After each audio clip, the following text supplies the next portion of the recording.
So ayun mga boss, no, may tanggap tayong iPad na 17. Ang sira po niyan is charging flex at saka charging IC. Palit din ng battery para mabuhay siya.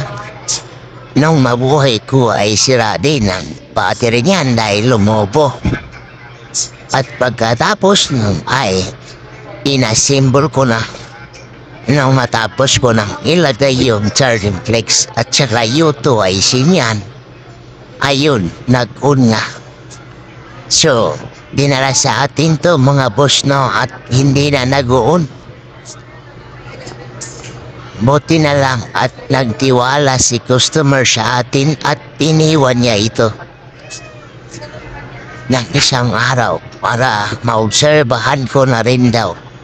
So yan po palang iPad na yan ay pinacheck na nila sa ibang mga gumagawa is finding daw ng gumagawa is no power na. So ayun, buti na lang at hindi naman ito binugbog. Kaya nagawa pa natin. So yung ginagawa ko sa iPad na yan ay para sa mga kasamahan kong technician ay basic lang sa kanila yan. Kasi U2IC at charging flex lang at palit battery. So yung ginawa natin step by step ay nag-success naman tayo. Kaya kung mayroon kang ganyang unit ay ipalawa mo na.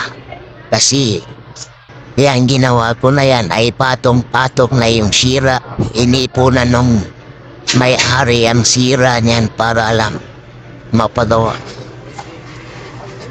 Lumobo kasi yung battery niyan eh. Tapos ayun, nag-no power na. So ayun lang mga boss, no.